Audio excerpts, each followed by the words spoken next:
Nous, Saint-Jean, on est l'autre côté de Villeurbanne. Donc Saint-Jean, on est l'autre côté du canal, on est l'autre côté du périphérique. On est plus du côté Vanvelin. Si vous voulez, la ville de Villeurbanne nous oublie, nous a oubliés. On a un tabac, une boulangerie, on a deux snacks, on a un taxiphone, et on a une épicerie. C'est une espèce de petite campagne. Donc tout le monde se connaît, on est une petite... C'est un village, quoi, le village. Bon, on n'est pas dans les nuages, mais bon, il faut que cette dynamique-là, elle reste. On est dans un quartier où il y a beaucoup de social et qu'on nous enlève les assistantes sociales, c'est presque, si je peux me permettre, grotesque. Et c'est reculé dans la vie, c'est pas on va avancer de fermer des structures. Déjà, le collège a été prêté à Vaux-en-Velin pour 2 ans. Et puis après, et maintenant, il nous reste 1 an. Et après, il n'y a plus de collège. Ça veut dire qu'ils vont rencontrer aussi des problèmes de transport. Alors maintenant, aujourd'hui, je pose la question, quels moyens de transport on va mettre pour que ces enfants-là puissent suivre une éducation parfaite dans leur scolarité? Pour améliorer l'image du quartier, il y a les transports, il y a plus de structures. La priorité du quartier, ben, c'est qu'il puisse revivre, c'est qu'il puisse retrouver la dynamique qu'il avait auparavant, parce que le quartier Saint-Jean, c'était quand même un quartier qui vivait à l'époque. On avait de l'emploi, on avait là, vous allez vers rue des Marais, il y a des dépôts qui sont fermés. Des entreprises qui sont fermées. Les jeunes là, du quartier, quand ils voulaient bosser l'été, ben, ils avaient juste à amener un CV et puis ils arrivaient à se faire prendre dans des emplois saisonniers.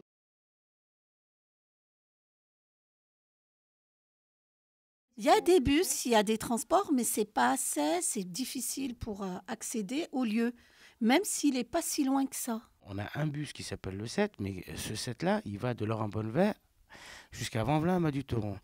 Sauf qu'à Vanvelin-Madu-Taureau, la ville de Vanvelin est vachement mieux desservie que nous. L'opticien, c'est à Gratte-Ciel. L'ophtalmologue, c'est à Vaux-en-Velin. L'ORL, c'est à Vaux-en-Velin. En fait, on est toujours en vadrouille. Nous avons un bureau tabac qui est ouvert du matin très tôt au soir très tard, mais qui ne vend pas de tickets de bus. Avant, on avait un ancien propriétaire qui nous en vendait, qui était moins aimable, mais qui nous en vendait quand même.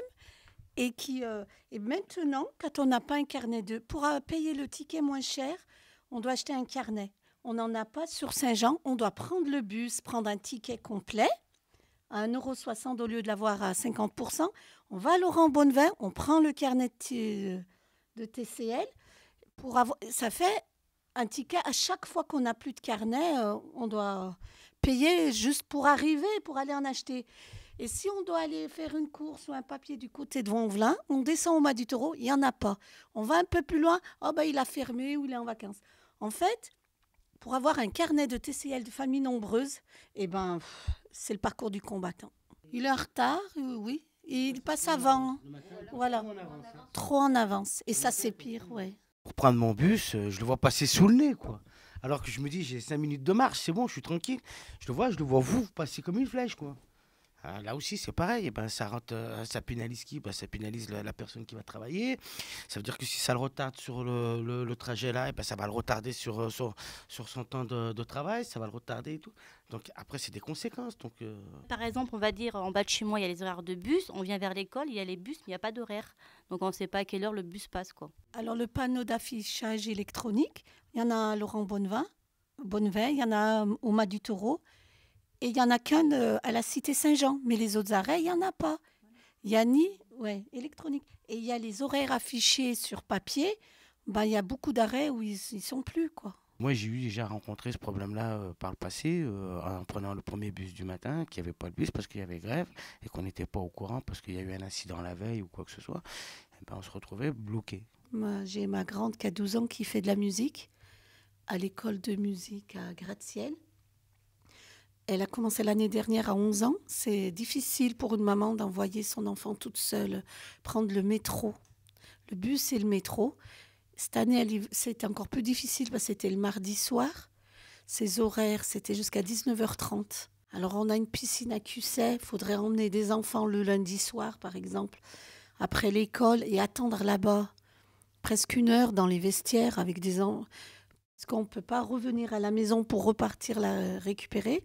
Ou bien on en a une au Mas du Taureau, mais les places sont prises en fait. Moi, ma fille, elle prend le 7 et le métro pour aller à l'école. Les 2 premières fois, c'est moi qui lui montrais, puis après, je l'ai laissé se débrouiller. Mais il s'avérait qu'après que prendre la correspondance, elle devait trop attendre. Donc mes entraînements n'ont servi à rien, puisqu'on a changé de trajet. On prenait le 7 et 37. En attendant le 37 au petit roulet, c'est une route qui est déserte par les piétons, mais très, je ne sais pas comment on dit, par les voitures, les poids lourds, tout ça. Une petite fille d'11 ans, pour une maman, ça fait peur de la laisser toute seule. Le dimanche, on va à pied. Mais même la semaine, on va à pied. Alors, la semaine, sans distraction, moi, c'est ce que je disais tout à l'heure, j'avais besoin d'aller au Buer. Eh bien, c'était plus facile pour moi d'aller à pied, moins long. Je mettais moins longtemps à pied qu'en bus. Ça fait à peine peut-être 2 mois qu'on a le dimanche, mais ça fait un sacré détour. Mais ça passe pas par le quartier, ça passe de l'autre côté du canal. Ça fait des sacrés détours. Mais je suis sûr aujourd'hui que certains habitants du quartier ne savent pas qu'on a un bus le dimanche et ne savent pas par où il passe. Alors, on met un bus le dimanche, mais je pense qu'il n'y a pas assez d'informations qui est communiquée à l'ensemble des habitants du quartier. Le C3, quand il a été mis en place, c'est bien, mais pas pour Saint-Jean. Comme d'habitude, comme depuis une vingtaine d'années. Il y a des améliorations partout, ça évolue partout. Mais chez nous, non. Il faut toujours se déplacer à Laurent-Bonnevet ou au Mas du Taureau.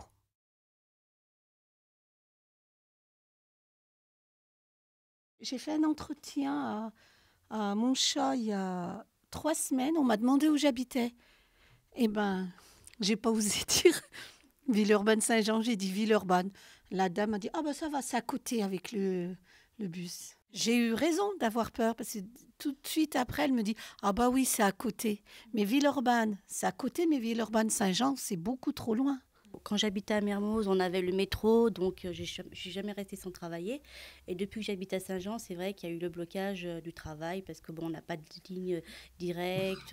On nous avait proposé à plusieurs, pas qu'à moi, à plusieurs personnes dans le quartier d'aller travailler à Francheville. Et on a refusé uniquement parce qu'on n'avait pas de moyens de transport. Si je trouvais le travail Corba, le Vénitieux, par exemple, comme ça, mais le problème de transport, parce qu'on commence l'équipe, la première équipe, ça commence 6 h du matin. Même voilà, pour aller jusqu'à la Corba, on ne peut pas aller, parce que le premier bus, c'est 5h15. Jusqu'à là-bas, on ne peut pas. C'est pareil, la deuxième équipe, c'est pareil, la troisième équipe, il n'y a pas de le bus. Ils préfèrent prendre quelqu'un qui ne vont pas l'appeler un mois après. Oh ben, je suis désolée, j'ai un problème de transport. Par exemple, moi, je pose mes enfants à l'école et je dois être à ma formation un jour de grève. Eh bien, ce n'est pas la peine, j'y serai pas. Je ne peux pas poser mes enfants plus tôt à l'école, c'est fermé. Du coup, j'y suis pas. Et puis, on appelle à la formation, puis ça ne fait pas bien.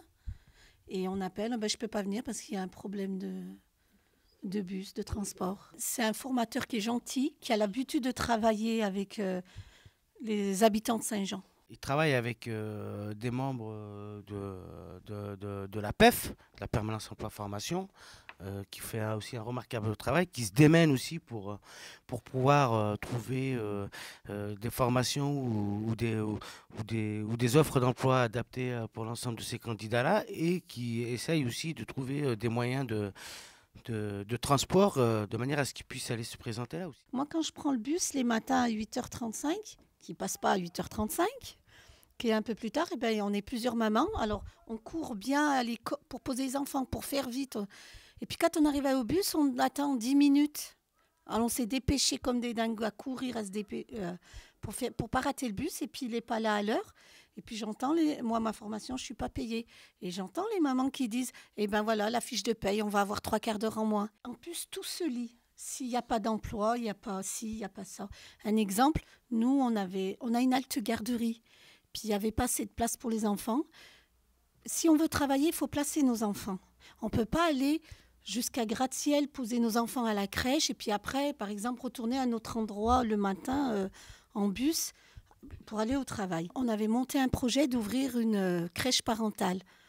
On nous a dit, il n'y a pas assez de parents qui travaillent, donc vous n'aurez pas, en gros, je résume, vous n'aurez pas votre crèche. C'était un projet quand même qu'on a mis 2 ans à monter avec des habitants du quartier et le centre d'animation. Donc, pourquoi on ne travaille pas? Parce qu'on n'a pas de structure pour se faire garder les enfants. Et pourquoi on ne travaille pas? Et on va nous dire, passe ton permis et une voiture. Mais pour passer le permis, il faut travailler. Mais comment pour travailler? Enfin, tout, c'est ce que je vous dis, tout se lit. J'ai dû arrêter de travailler suite à la nourrice et suite aussi aux moyens de transport. Parce que bon, le soir, c'est vrai, j'arrivais tard. Et pour des enfants, quand le matin, ils ont école, il faut leur rentrer prendre la douche, les devoirs. Ils se couchaient tard le soir à 10h. Pour des enfants, le matin, ils avaient, on va dire, la tête... Mon premier poste pour travailler dans le bâtiment, moi, j'avais pas le temps d'attendre le 7. Donc, je suis venu dans un centre d'animation qui m'ont prêté un vélo. Et je suis parti en vélo jusqu'à Tellier qui est après Prégnières. Donc, pour faire un entretien d'embauche. C'était pas dit qu'ils m'embauchaient. J'étais en poste à Saint-Romain-en-Galles. À Saint-Romain-en-Galles, du côté de Vienne, là-bas, pour travailler sur ce site-là. C'est pareil, parce que là, j'ai pas pris le vélo pour y aller. Il fallait que je prenne le bus. Et du bus, il fallait que je prenne le train. Donc, il fallait commencer à 7h. Donc, il fallait prendre le premier bus. Déjà, c'était 5h. Pour trouver un emploi, c'est comme il dit monsieur. Je vais reprendre un peu monsieur, parce que le monsieur, il dit qu'il faut aller à Vénissieux, à Corba, machin. Moi, pour aller à Vénissieux, à Corba, j'ai pas de souci là.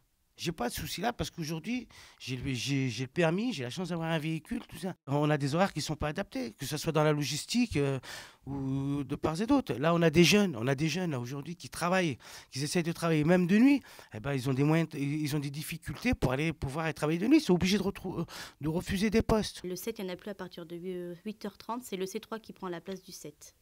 Mais par contre, le C3, il fait un grand détour. Mais il passe pas par le quartier. Non, il ne passe pas par le quartier, non. À partir de 20h, ici, il n'y a plus rien.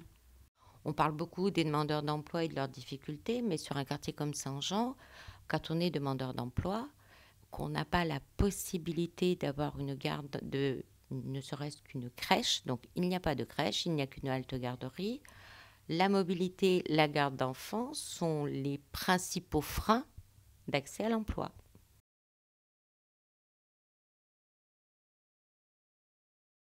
Si on n'a pas de travail, il n'y a pas le permis de conduire. Et avec un salaire, c'est pas toujours évident. Les fins de mois sont un peu serrées. J'ai beaucoup d'expérience. Je n'ai le cariste parmi 1, 3, 5, depuis 10 ans d'expérience, tout. Mais c'est con pour trouver le boulot. Le problème, je n'ai pas le permis voiture. Je suis allée à un entretien au mois d'octobre et on était 3 personnes. Les 2, tout de suite, on nous demande de remplir une fiche. Puis on nous demande si on a le permis. Les 2 autres personnes avaient le permis. Et moi, je n'avais pas le permis, je l'ai précisé. Donc, mon entretien était un peu plus court que les autres. Il fallait prendre le 7, la ligne 7, là, dans le quartier Saint-Jean, à Laurent Bonnevet, prendre le métro. Et puis, c'était 2 arrêts après le métro et marcher 5 minutes. C'était un travail le plus près qu'on m'avait proposé, quoi. Pour moi, ce n'était pas du tout impossible, mais... Pour la société, c'était un problème. Il ne faut pas tous les sociétés, tous les patrons, il ne faut pas préciser, obliger, il faut un permis voiture parce qu'on n'a pas tout le monde moyen. Minimum, il faut 1 500 € maintenant. Depuis 1 an, ANP, les plis qu'ils m'ont eu, parce qu'il y a beaucoup de travail. Les patrons, ils sont d'accord pour... c'est eux qui ont envoyé mon CV. Ils sont d'accord, mais ils ont dit qu'à la fin, il n'a pas le permis voiture. Donc, maintenant, le pli qu'il m'a envoyé pour passer le permis, mais 75% c'est équipé, c'est 25% dans ma poche. Aujourd'hui, une personne qui est en recherche d'emploi, qui n'a pas les moyens, ne peut pas passer son permis de conduire. Donc dans certains dispositifs, et notamment dans le dispositif du PLI, il y a une action où on peut accompagner sur un financement. Très peu de personnes peuvent en bénéficier. Et ceux qui en bénéficient, effectivement, le monsieur qui parlait aujourd'hui, qui est financé dans le cadre du PLI, aujourd'hui, son financement va être de 70% par le PLI. Il lui restera que 30% à sa charge. Mais c'est long, c'est pas si simple et c'est pas si évident.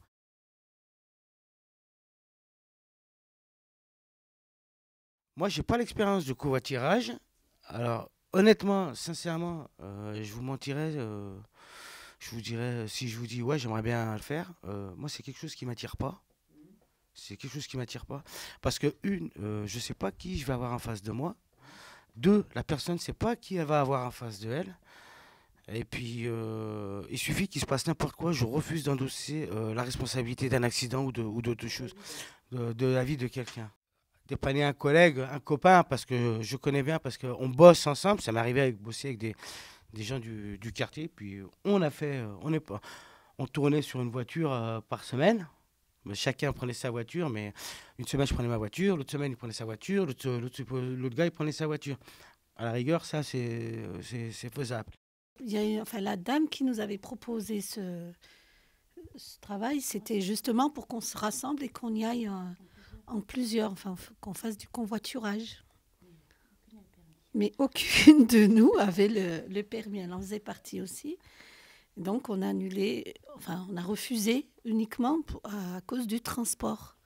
C'est vrai qu'on parle de location de voiture, mais encore faut-il avoir le permis de conduire, encore faut-il avoir un compte bancaire, encore faut-il avoir un chéquier, parce qu'il faut déposer un chèque qui n'est pas encaissé, mais il faut quand même l'avoir ce chèque, il faut quand même avoir ce chéquier, en sachant que dans la précarité, malheureusement, les problèmes bancaires sont aussi là et que très peu de personnes ont cette possibilité d'avoir un carnet de chèques. Mon mari, à l'époque, il travaillait sur Pusignan. Ceux qui n'avaient pas le permis de conduire, il y avait, par exemple, Duprat.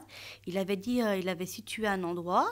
Tout le monde se donnait rendez-vous à cet endroit-là. Et la navette les prenait, les emmenait au travail et les remettait au point de départ. Et ils rentraient chez eux. Des navettes qui viennent au domicile des gens les chercher pour les emmener à leur travail et les ramener le soir. Ça, ce serait bien, les navettes. On a beaucoup de personnes âgées sur le quartier qui ont beaucoup de difficultés pour se déplacer. Eh bien, il faut penser aussi aux femmes au foyer. Les heures de pointe, c'est bien, mais les heures creuses aussi. Il y a beaucoup d'habitations qui sont en train de se faire, là. Des immeubles à côté, des choses comme ça. Donc, ils seront bien obligés de rajouter quelque chose, quoi. Alors, le C3, et qu'on a une station de plus au métro, bien sûr, c'est bien. Mais ça ne suffit pas, ça ne dessert pas Saint-Jean. Toutes ces lignes, on parle du 27, vous parlez du 37, vous parlez du C3. Donc un petit peu toutes ces lignes qui partent de Bonneveille, qui vont à Vaud, donc finalement qui passent par Saint-Jean, puisque c'est plus ou moins le chemin, mais finalement qui prennent les extérieurs. Est-ce qu'il n'y aurait pas des possibilités de changer simplement les trajectoires pour qu'ils puissent avoir différents arrêts sur les différents quartiers de Saint-Jean ? Le Grand Lyon veut qu'on trouve des solutions. Mais ces solutions-là, nous, on peut les trouver et peut-être ils ne vont pas les approuver. On peut donner des opinions, mais on ne sait pas si ça va être tenu compte parce qu'on on a eu déjà des débats comme ça, similaires, pour dire il n'y a pas assez, c'est pas assez des services, c'est pas assez... on n'est pas assez localisé, on n'est pas assez montré, on est plus oublié qu'on est intéressé.